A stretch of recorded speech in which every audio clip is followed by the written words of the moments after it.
Today is what is apologetics and why should we study it? So I also want to make sure that I discuss this. It's okay if we don't get through an entire lesson. If we have questions and discussion, that's cool. I'm totally down with that. We can finish it next week.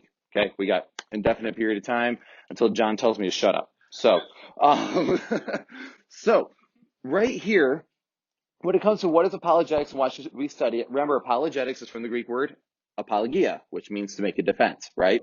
And that's the whole idea of being able to make a defense for the faith. So apologetics, what is it?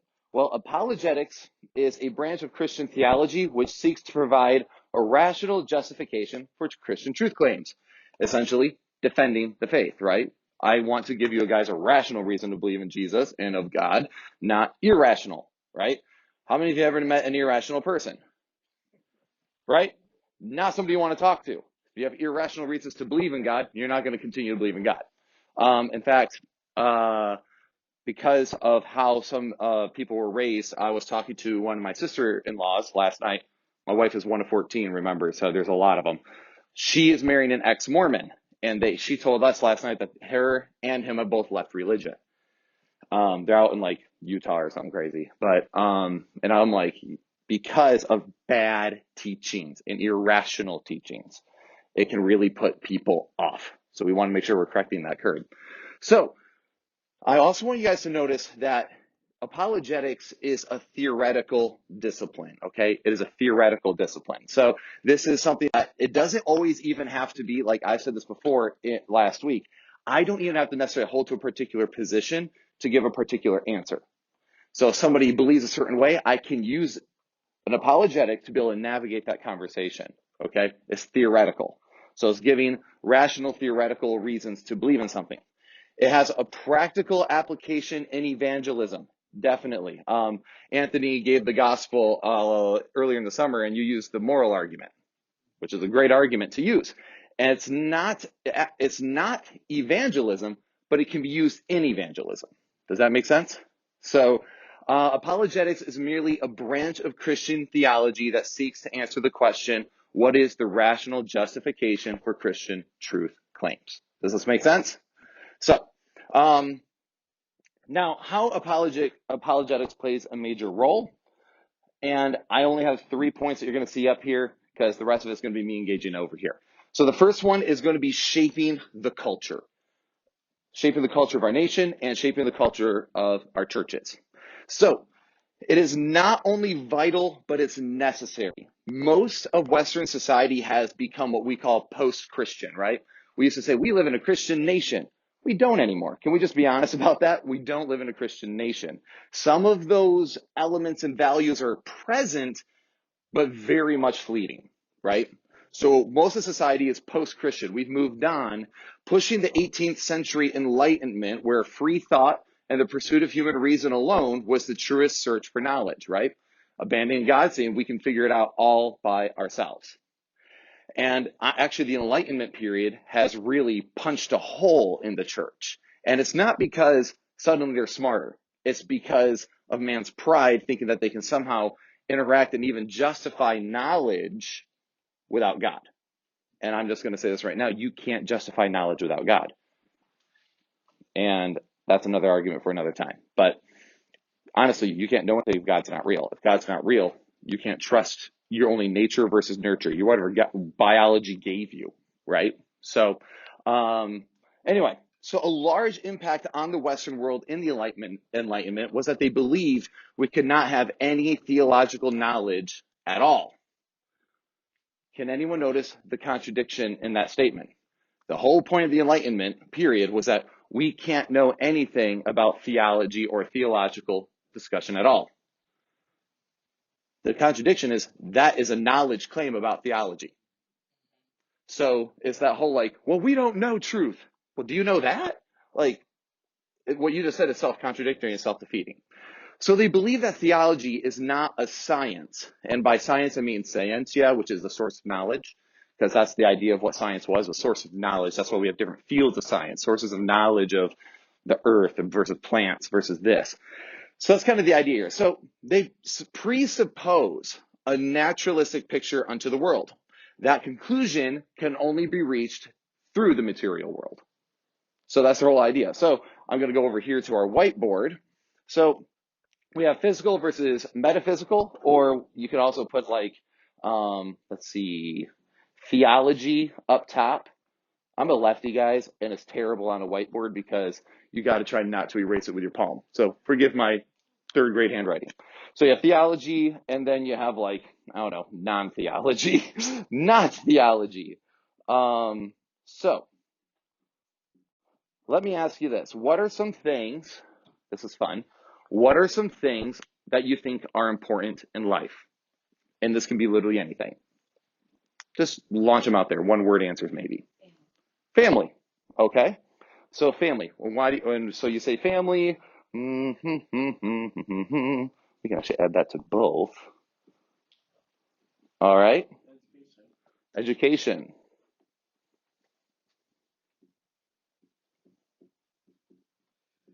All right. What else? Identity. I'm just gonna put ID. Okay. Hair. Air, like air. Oh, okay. All right. I said hair. I'm like, some of you are lacking some of that. Dave back there, it's like, Dave and Chris, like, I feel personally attacked. Did they say morality? Morality. Money. Wow, you guys are fast.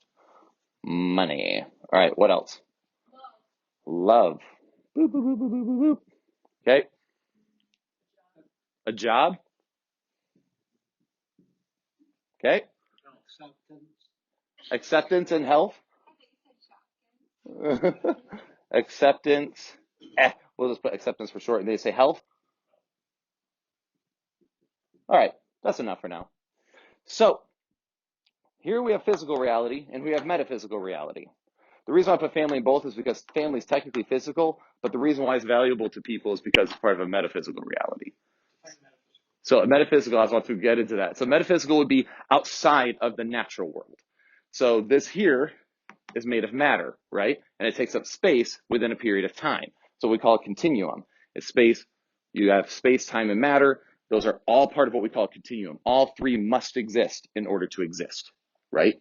You can't, if you don't have time, when do you exist? If you don't have space, where do you exist? Okay? If you don't have matter, what even are you? So when we have metaphysical versus physical, what we're doing now in the Enlightenment period is we're saying the only way we can know things is through physical reality. But as you can tell, that does not answer the value of family. It doesn't answer why is education important. Identity, what is it? What is morality? Why is love even important? What is acceptance? Those are apart from physical reality. So if we are going to sit there and say that the only way to understand anything is through physical reality, then we leave all of this to be desired, which is exactly what we have done, which is why we see depression and everything else increasing. Because we're saying that this is the only thing that has value. Does this make sense? So whenever you do this, it's always funny to do this with somebody who's a non-believer. Like, especially, let's say, with LGBT issues, right? Well, it's all about love and acceptance, love and acceptance. Well, if it's all about love and acceptance, but there's no God, then that has no meaning, okay? So, if God has to exist in order for these to even be of value, because God is a metaphysical reality, and all these things that we value are part of metaphysical reality. Does that make sense? So, that is really important. That's what we're going to get into the general revelation as well as we move forward. That what's being taught in the Enlightenment period, and atheism would believe that the only thing that exists is the physical world. I would say probably many believers unbelievers aren't necessarily atheists, though. Would a non-atheist unbeliever acknowledge the metaphysical reality? Maybe some agnostics do. Those who are like, whoa, you don't know. Actually, I had a really funny conversation. I'm glad you brought that up. I had a really funny conversation, which was the other day. I had a person message us on the Church Split account, and they were like, "Hey, we found your mission statement interesting. As a Jew, blah blah blah blah blah." I was like, "Oh, that's really cool. I'm actually very Judaic in my understanding of a lot of things." And he goes, see, this is why what you said is offensive. I'm like, oh, here we go. He's like, we're sick and tired of Christians hijacking our beliefs. I'm like, well, whether you like it or not, we have the Torah, we have the prophets, we have the scriptures, and we have the Tanakh. So whether or not you want to acknowledge that isn't my business. I don't care. And so then he goes on to, this gets so funny. He goes, well, I don't really think that God even, at first I think Paul used it to manipulate people to get away from Judaism because all Christianity was started by Rome. Of course, I debunked that because before even Constantine did a thing, Christianity was around. And then he's like, okay, well, I really believe that Moses didn't get anything from God. He just made the 10 Commandments originally to keep control. So I'm not a very good Jew. I'm like, yeah. So at this point, I'm more Jewish than you are. So why are you upset? And then it just kept going more and more. And then he's like, well, I believe, and this is where you get into this, well, I believe whatever is out there of metaphysical reality is so beyond our comprehension. And if we understood it, we would go mad. I'm like, I'll keep my rationale. Thank you very much. But that was, and I haven't responded yet. And I want to respond back with how many of you guys are familiar with H.P. Lovecraft or Cthulhu? No? Nobody? Okay, yeah, all right. So I'm like, okay, your God is a H.P. Lovecraftian cosmic horror monster that if we truly see it, we go mad and die. Anyway, for those of you who don't know what I'm talking about, don't worry about it. So, How can you, I misunderstood you, Mhm. how can you make a statement that metaphysical is, whatever you said, without God? Are you saying that people who are unbelievers, well, I really don't know what you're saying. Because So- I believe people who do not believe in God certainly believe in family, believe in Mhm. love, and they can define it in a way that has nothing to do with God. That's a good question. So this is where things get confused a lot of times. What I'm saying is that they have no justification for those things. So if you are nothing but, if you're not a believer, you don't believe in God, and all you are is a result of a space accident that evolved from goo, and now you just are self-aware goo, then you have zero actual value. You have no justification for your values. You are just whatever was created, meaningless, purposeless, in a cold and different universe. Because nothing actually cared about your creation. Nobody gave you values. These are all things that are subjective between us all. Yeah, everyone does what is right in their own eyes. So I actually have, we're talking about general revelation, and in about 2-3 weeks, and I get into this more as we discuss the arguments for God's existence using the metaphysical reality. But that's the whole point, is they can't, like, if you don't believe in God, then what justification do you have to tell me what is right and what is wrong? Okay, well, I'm just an ape, same as you, and I, as an ape, just believe differently and have different feelings than you. My feelings are just as valuable as your feelings.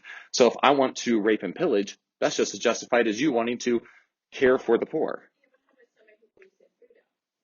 Then when it comes to somebody like Buddha, there isn't just God and no God. There's God and there's Yahweh, Buddha or Allah. right. So they have a God. Yep. They are God. And there's a different response to every single religion and how you're going to navigate that. Like a Buddhist, I would say, because their whole thing is nature is God. We are all unified in God. And when we die, we become part of the world's soul, right?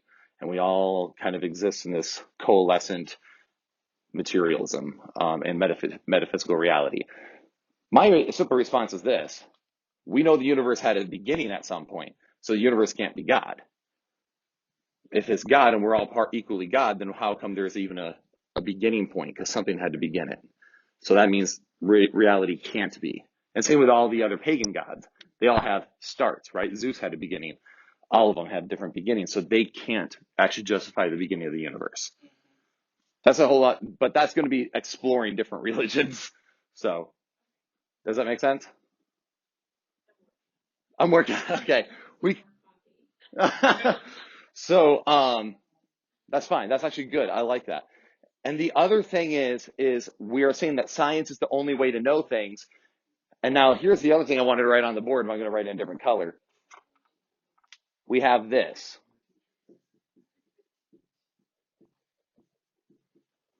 Philosophy. Philosophy is metaphysical, right? It's not part of the physical universe. I cannot grab Greek dualistic thought and hold it in my hand. It's a philosophy. Philosophy is metaphysical. Here's what's funny, is science, we say, is physical reality. But science is actually a philosophy on how to understand physical reality. So it's all self-contradictory, as you can tell. So that's the point there. So science is a philosophy, whether people want to admit it or not. It's just a way that during the Enlightenment period, we're like, hey, we can justify belief in our physical world by interacting with these particular things.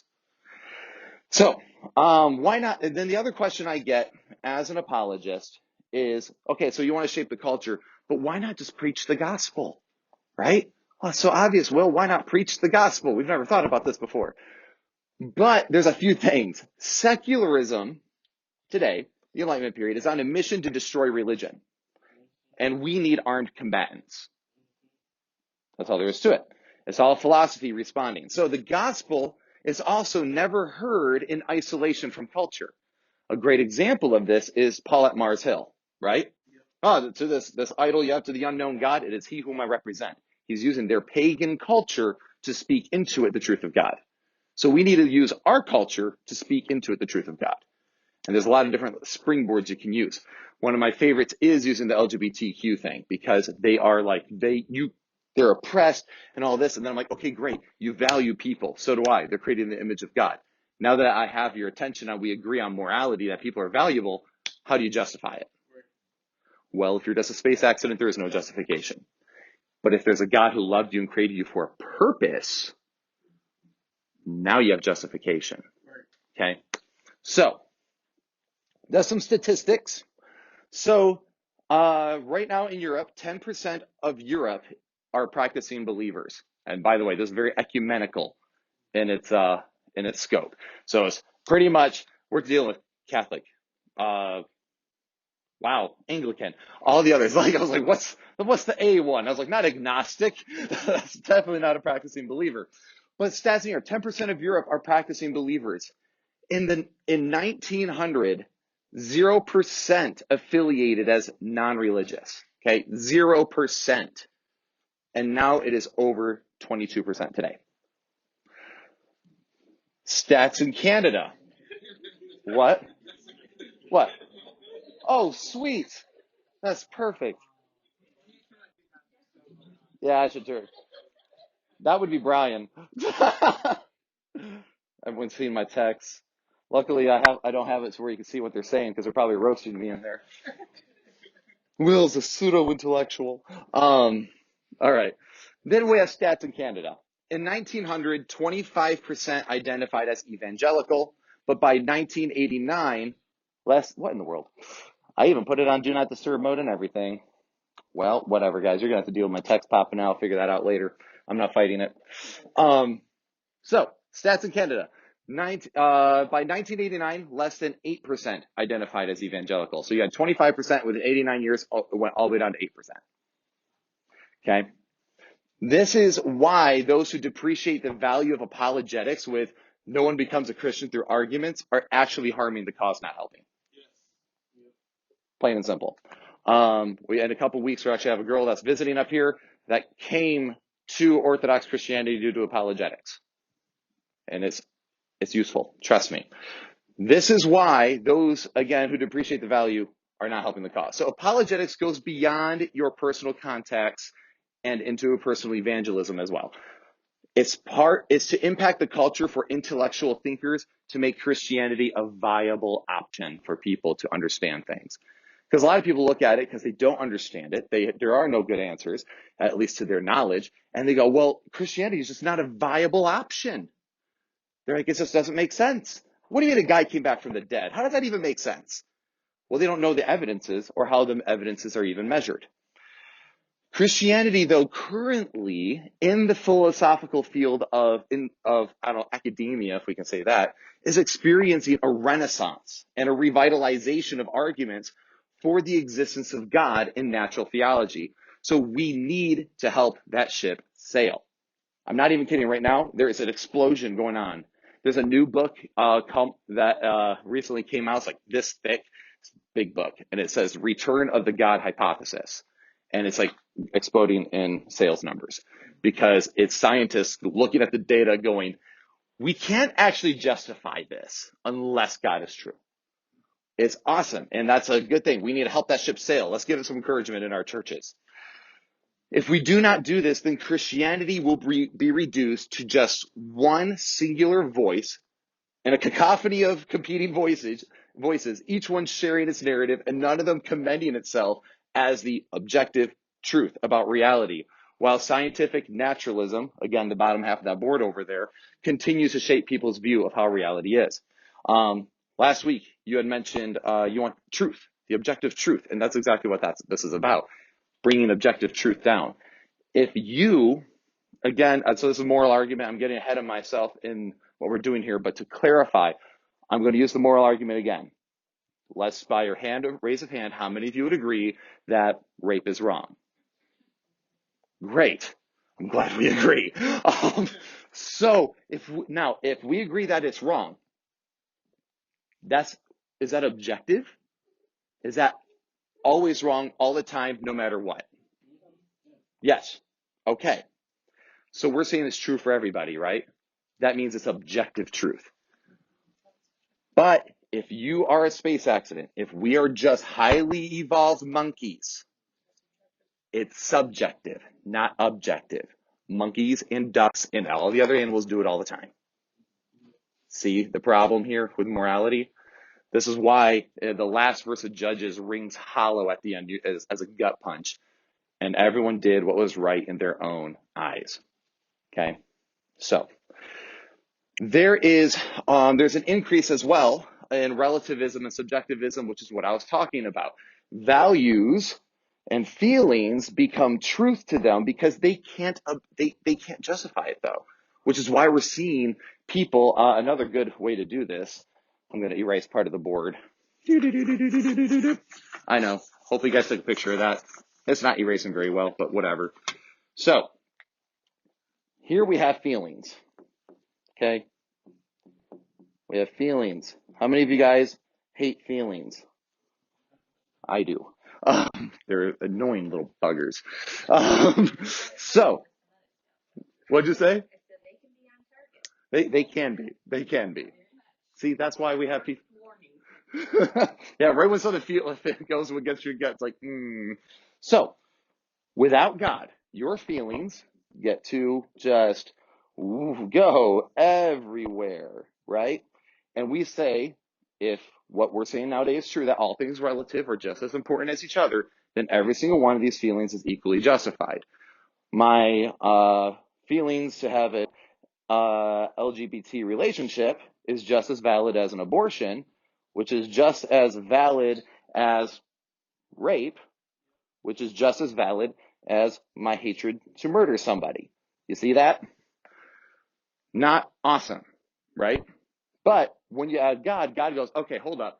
There is morality. There is an objective moral value. Then what we're doing is we're framing this, and now also there's love, right? Love, let's say care. And then what God does is he goes, okay, these are sin, but your feelings within this box are justified. I have an objective line for you. So as soon as your feelings jump out here, well, no, that's against God. So I'm going to reframe myself. Does that make sense? So we need an objective moral value by which to measure. So, yes. Mm-hmm.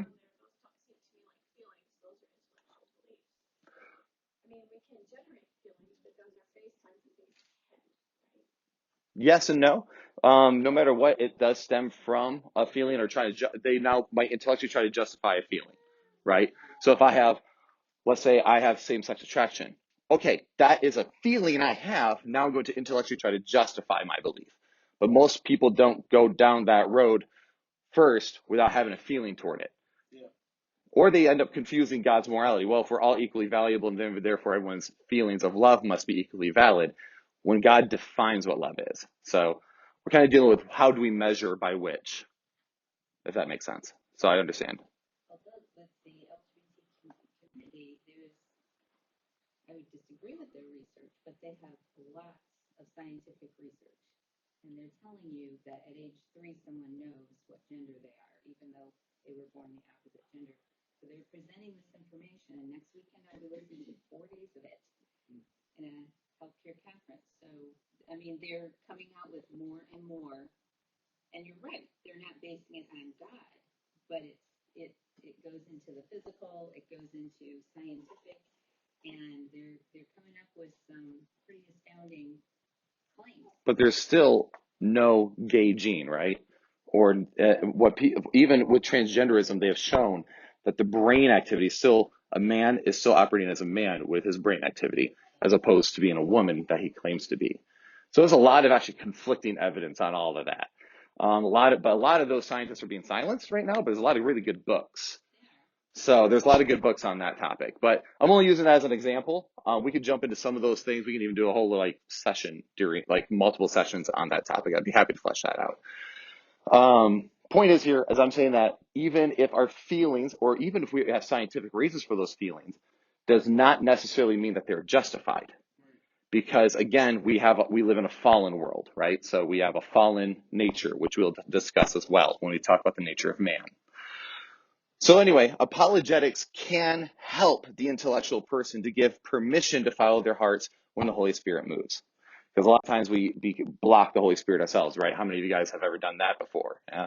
When you say intellectual person, who are you talking about? Humankind, meaning that we are a higher being, or are you talking about people who are more interested?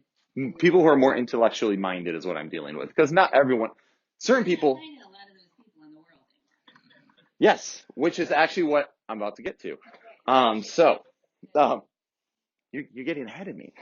So the next thing is that it strengthens believers. So apologetics strengthens believers. So for those of you who have been led to the Lord in the past, you may need anchoring today. I'm talking to a minister right now who is struggling in his faith because he wasn't grounded, and now he's been listening to New Testament critics like Bart Ehrman, who's an atheist or agnostic, really agnostic, but he makes very atheistic arguments, and going down these different rabbit holes, struggling with his faith now. Apologetics can help anchor you when you start having those feelings of doubt. If you have answers for those doubts, you actually probably will remain anchored. And that's exactly what this whole course is designed to do. So there is good evidence for the Christian faith if people familiarize themselves with it. Sadly, though, many parents and leaders are often untrained in the defense of Christian faith, and so their children and followers are raised in ignorance as well. And some people are say, I believe and I'm anchored in my belief, and that's enough for me. I've experienced God, and experience is a good reason to believe something. But it's not the only reason by which to measure something, because experience can also vary. Okay? So, yes, experience can be good, but it's not the only justification. And somebody might find that that's enough justification. I've experienced the Spirit in my life, and that's enough. But then what happens when they have a kid who is more intellectually minded? And then they start asking questions, and mom and dad just go, I just feel them in my heart. Well, then you're just making the same Mormon argument, which they say is a burning in the bosom. Okay, well, that sounds wildly subjective, as it should sound wildly subjective. Because faith in the Bible is never dealing with just blind faith. It's always dealing with a good reason to trust. So that's what I'm trying to do today. Bring that in here. So every day in school, children today are assaulted. There's no other way to put it. Assaulted intellectually with every manner of non-Christian philosophy conjoined with relativism. So they're being attacked and then telling everything's relative. And then we wonder why our kids come back from the public schools and we're like, oh my gosh, they're deconstructing their faith. They're all over the place. Well, yes, because they're being assaulted every day and no good reason to anchor themselves. So it is no longer enough to teach your children Bible stories, although you should. They need to also have doctrine and apologetics. They need both. If you don't have a good doctrine, you can't answer the theological questions. If you don't have good apologetics, you can't answer the philosophical or scientific or historical. Make sense? I believe churches have dropped kind of the ball here, if I were to speak plainly. And I will say that it's not, and I think it's because our culture, we were so used to, well, Christianity is just true. And we were a Christian nation. So we never really needed to defend it in the past. It was just something most people agreed with. And then we got comfortable and then things fell apart. Then we're like, oh crap, how do we rebuild it? Oh no. the floor, the sky is falling, the whole thing. So we have focused so much on entertainment as well in our churches, entertainment and felt needs, that we do not train our kids, and we wonder why they wander away or only become consumers at church and not leaders. Gut punch there today. I'm hoping that I'm literally trying, I'm almost preaching in here, because I really, really want us as a church to become passionate about this. And I'm not saying I'm a guru. Yes? Casey said that's the reason why most young people end up later in life leaving the church, just all become agnostics or just atheists, or even Sure. joining cults, because they just believe something all their life because their parents told them to, but they didn't allow their kids to. This is why I believe, not because you told me, but I studied this out for myself. Mm-hmm. Yeah, no, absolutely. That's a big reason. That's what I'm saying here. This lack of it will result in people falling away. It just will. And then finally, the third reason for apologetics is evangelizing unbelievers. Now remember, apologetics isn't evangelizing, but it's used in evangelizing, okay? So don't replace one for the other. A lot of people will get really excited about apologetics, and then all they want to do is argue. They're like, oh, I'm going to show all these people. And they get in there and they start swinging and make a big fool of themselves. And I can say I've done it. Okay? Especially when you feel like you know things other people in the room don't know. And then remember, that's the warning in Scripture, knowledge puffs up. There's a warning in there for a reason. Knowledge is encouraged all the time in Scripture, but be careful because it can make you prideful. So remember, evangelizing unbelievers, though, it is useful. People do come to the faith through arguments. This does not downplay the gospel. This enhances it. Acts chapter 17, if you ever get a chance this week, I encourage you to read Acts chapter 17, where Paul literally is going to the synagogue and arguing and reasoning the faith constantly. And then he says that, and then at the very end it says that those who are seeking God might feel their way towards him, and in reality is not far from each of us. Paul uses that as a way to approach it. So Paul said also, I have become all things to all men, that I might by all means win some. I need, and the church needs, I think Christ needs all of us to become theologians, and he needs us to become philosophers to answer a culture that is lost and dying. Okay? And those who respond the best to apologetics, to answer your question, you're right. There's not a lot of intellectualism nowadays.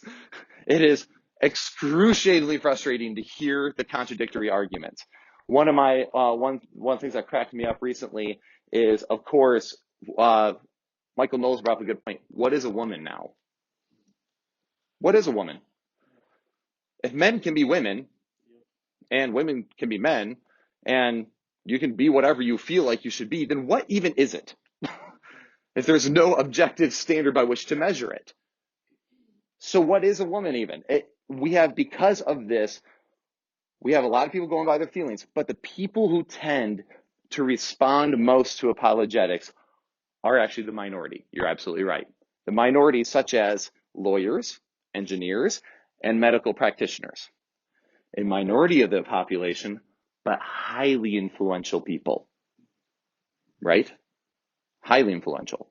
So when you are dealing with people who are in these positions that they have influence, you reach them who respond well to the intellectualism, and they can even, some of these things, guys, I'm talking physical reality, metaphysical reality, philosophy versus physical, theological versus non-theological, and we're dealing with objective versus subjective. This can get complicated, okay? If you guys are in here and your head spun a little bit, that's normal when people first start approaching this stuff, because it's like, well, hold on.